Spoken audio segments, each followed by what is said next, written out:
We're here this afternoon to announce the filing of criminal charges against 8 individuals, including 6 Fort Campbell Army soldiers charged with stealing and selling more than $1 million worth of sensitive military equipment, some of which was restricted equipment that was sold to buyers in foreign nations. The names of those charged in this indictment are listed in the indictment and in the press release, so I won't go through them.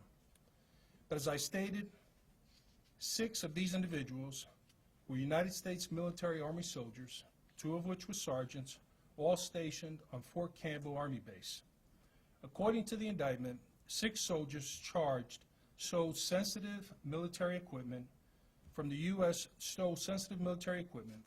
Army installation at Fort Campbell and sold it to others, including John Roberts and Corey Wilson, who then resold the equipment in mass quantities, mostly on eBay. The items sold included sniper telescopes and rifle accessories, machine gun parts, grenade launcher sights, flight helmets, communication headsets, Army body armor, and medical supplies. Defendants in this case stole, purchased, and resold certain U.S. Army equipment that is never offered for sale by the U.S. Army Department of Defense as surplus. For example, some of the defendants sold stolen firearm components, advanced communication headsets, and laser optical sights that were classified by the U.S. Department of Defense as Demo D, meaning that in order for these items to be disposed of, they must be destroyed by the military and cannot be resold or conveyed. Other examples of firearm components that were stolen, purchased, and sold included sights for grenade launchers and machine gun accessories that included trigger groups, rail adapters, machine adapters, magazine adapters, barrel heat shields, barrel assemblies, and pintle mounts used to elevate and rotate machine guns. So in an effort to better describe the type of military equipment that was stolen and sold, I want to turn your attention to the diagrams that contain a representation of the types of equipment that we're talking about. These are not photographs of any of the evidence that was seized, but instead photographs of some of the identical equipment that will help in illustrating the kind of equipment that was stolen and sold, as well as their capabilities. So if you look on the far right, this is a sniper telescope, and it attaches to a military rifle.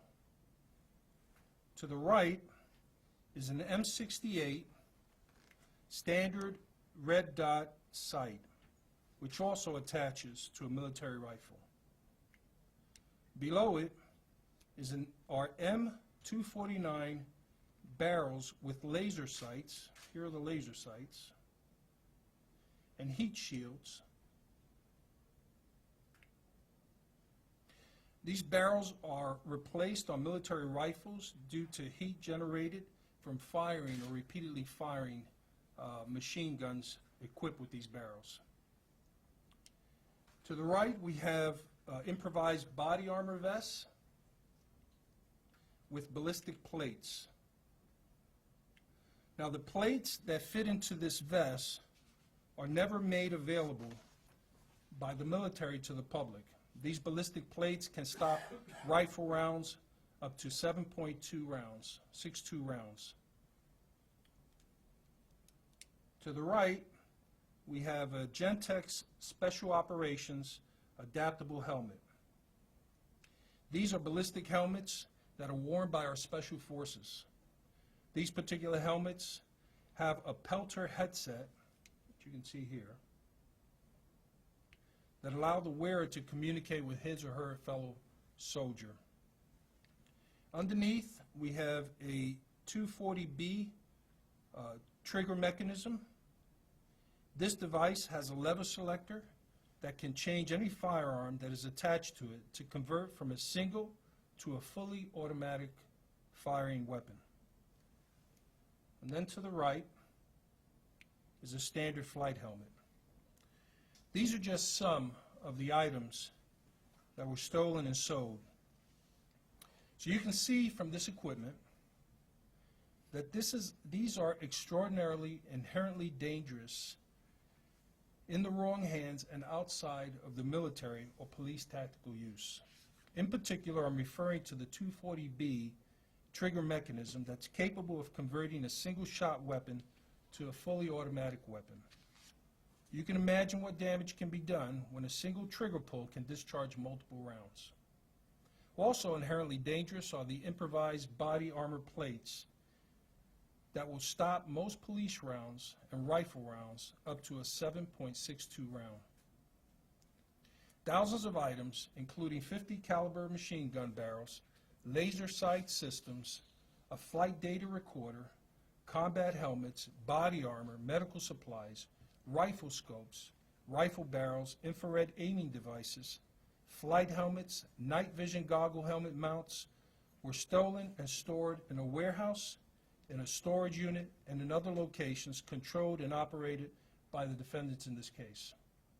The indictment also alleges that two of the defendants in this case combined sold more than 1,600 items that included restricted Army equipment, weapons components, body armor, and sensitive communication equipment to buyers located within the United States and in foreign countries, including buyers in Russia, China, Hong Kong, Kazakhstan, Ukraine, Lithuania, Moldova, Malaysia, Romania, and Mexico, without conducting background checks on the buyers or obtaining any information about who the buyer was or how the military equipment was going to be used. And they also exported U.S. Army equipment to individuals in foreign nations without obtaining the required licenses or authorization. Additionally, misrepresentations were made on custom forms in order to conceal the contents and the illegality of the overseas shipments. To promote sales, many of these items were advertised using terms such as brand new and Army Special Forces equipment and United States government-issued equipment. The indictment charges each of the 8 defendants with conspiring to steal or receive U.S. Army property and to sell or convey U.S. Army property without authority.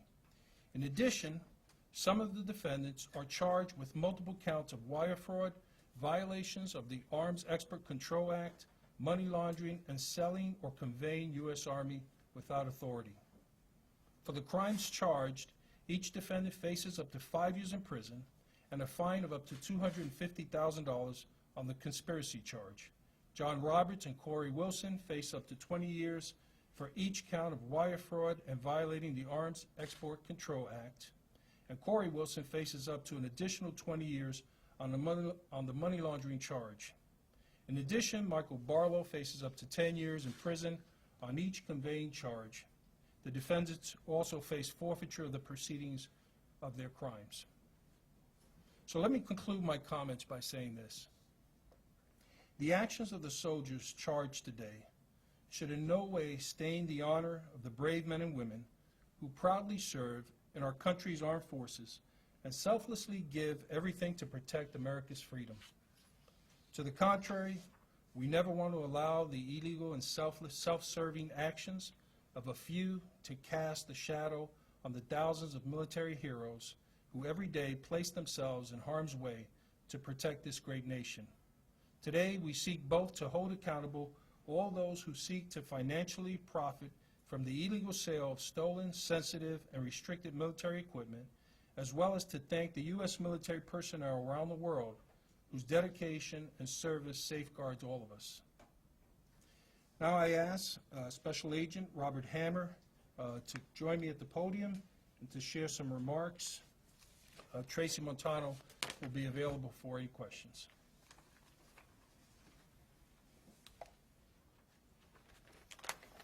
Thank you, Mr. Rivera. As the primary investigative arm of the Department of Homeland Security, HSI considers the illegal exportation of our military's technology and its weapons to be one of our highest investigative priorities.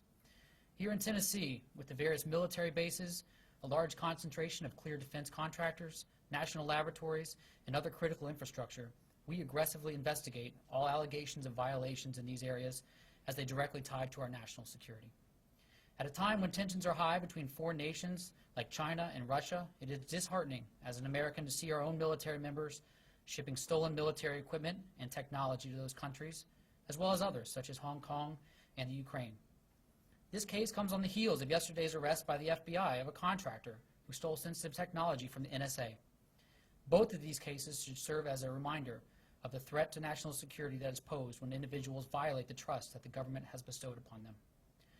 Just as I did when I took this job, these soldiers also took an oath to defend this country, an oath which those indicted here today have put aside in favor of personal profits.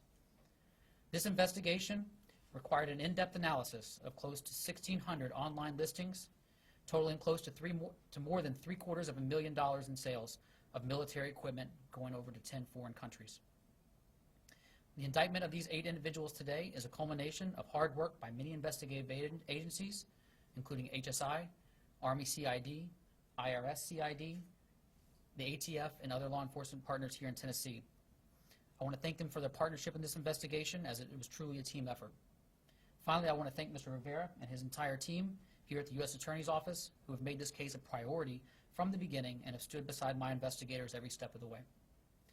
I would ask that the public, if they have any information related to the illegal sale or export of military items in this area or nationally, report it anonymously to 866-DHS-2-ICE so that we can follow up with an investigation. Thank you.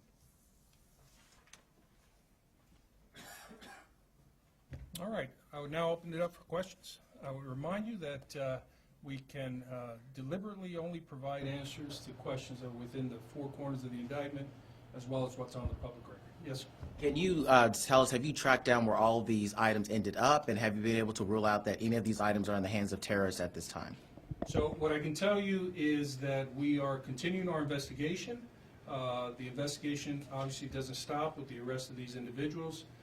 We will be seeking to enlist both the help of the public in reporting any of these items that may have been taken or that they may have purchased pursuant to Special Agent Hammer's instructions, and our investigation continues. I can't be beyond that. I can't tell you. Is there a concern Have you been that able to recover any of the items? I'm sorry? Have you recovered any of the stolen items yet?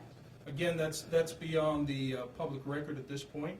I can tell you that when we became involved in this investigation 8 months ago, we've done everything together with the federal agencies, including HSI, to seize every item that we could at the time, and we're still working in that regard. Is there a concern that the items may have wound up with either a foreign or domestic terrorist? Well, I can tell you that we are still pursuing where these items went. Some of the investigative leads that we have in some ways are limited because we have to follow the evidence, the available evidence that we have. So we'll be pursuing it. We can not state in whose hands these 1,600 items have gone to, but the investigation continues. What's the most concerning for you, items that were stolen and sold to foreign entities? Well, I can only speak to the items that are listed on the indictment. I can tell you that there are things that have been stolen or recovered that aren't listed on the indictment for obvious reasons. It's a 27-page indictment, but you can only list so much. But I would say that the items that I alluded to, the trigger mechanism as well as the plates are particularly dangerous if they're on streets, and domestic police officers are having to deal with confronting these in our country. And then some of the more sophisticated equipment that was provided by the Army can be dangerous in the wrong hands. Where are the folks who were indicted, where are they now? So 5 individuals are currently in custody. 3 are not. We are still working on getting them in custody. Some are surrendering. Were any of them deployed currently? No. You mean outside of the country? So Right. yes. No. The answer is no. Have any of the countries where some of these items were shipped to been cooperative in helping you track them down? Like, how's that conversation going between the U.S. and some of these countries like China and Russia? Yeah. So unfortunately, that's beyond scope of the indictment or what's on the public record. How were they able to get access to the equipment? Are they in special ops units, or how did that happen? Again, that's also beyond the scope of the indictment. How unusual is this? I mean, I imagine this has happened before, but how, are we talking every few years there's something like this that goes down? Very good question. I think that the public record would show the instances when similar matters like this have occurred. I can't answer specifically how frequently this happens, where it has happened, but I think a search of the public record would reveal instances where this has occurred. You mentioned looking at more than 1,600 online listings. Can you say what other kind of manpower and effort you guys put into this? And I'll let Mr. Hammer address some of that. So there were, again, within the confines of the indictment, the online listings is certainly just one investigative technique that we were looking at, one avenue of the crime that took place. Obviously, there was exportations that are listed in the indictment that took place that we had to verify, to to confirm that the export took place. So we worked with our partners from U.S. Postal Service, our partners with Customs and Border Protection in terms of monitoring imports and exports. There's a lot of facets that go into place. We have a vast overseas network of attaché offices throughout the agency that we can rely on for information as well. So the online sales was one piece of the investigation. Can you talk about what types of websites these were sold through, or how that happened? I mean, we're talking about Craigslist, or we're talking about military? So, yeah, so the indictment specifically lists and names eBay as the primary vehicle, online vehicle that these matters were sold on. In the indictment, it mentions a part where eBay had actually taken one of the items down because of that automatic component, and they just relisted it. Was eBay what tipped you off? How did it come to your knowledge that these items were being sold online? Well, let me say this. Part of that is beyond the indictment, but this investigation came through us to originally the Army CID, Criminal Investigation Division, that investigates and tracks items that are stolen from the military. Would the kind of equipment that was stolen and sold almost only be useful to a military organization? Yeah, I think it's fair to say, look, can you find multiple uses for a laser sight? Sure. But some of these other items, a ballistic plate, what use would you have for that domestically? A trigger mechanism that allows you to convert a single shot to a fully automatic weapon. What domestic use would you have for that? So yes, I would say that a lot of these items are items that are specifically designed to be used in the military and are dangerous outside of the military. For people who may have bought these items and they have them right now, what kind of charges can they face for purchasing these items that aren't supposed to be sold to the public and having them? Well, it depends on whether the item is classified or categorized as an item that requires special licensing for access, or whether it's a violation of the law unless the item is registered, such as certain firearms. I think that will require some research to make a determination of what laws could be violated by people who possess some of this equipment. What message do you hope this investigation sends? Well, I think multiple. So let me say this. For all those individuals who are looking at eBay or any other website and think that they might have a question about whether this is something that is legal or illegal to purchase, that there are law enforcement authorities who are more than happy to provide guidance as to whether these items should be purchased or not purchased. And even more so for individuals who are considering getting involved in the illegal theft, purchase, or sale of these items, they should consider the ramifications that are clear from this indictment. Law enforcement officers are looking. They're looking on the internet. They're looking at sites such as eBay, and they will continue to do so. And they will bring these cases, and they will bring them to this office, and we will pursue these. And when they involve military equipment, we will vigorously pursue these, and the consequences will be serious. Was this an instance at all of two civilians sort of taking advantage of some young soldiers? Again, that's beyond the indictment. In the indictment, it does mention a seller number 3. Is that someone who is not indicted because they're cooperating right now, or who is that? What can you tell us about seller number 3? Well, I can tell you that that is a co-conspirator that has not been indicted. All right. Well, thank you very much. And if you have any further questions, please refer them to our PIO, David Baldwin. Thank you.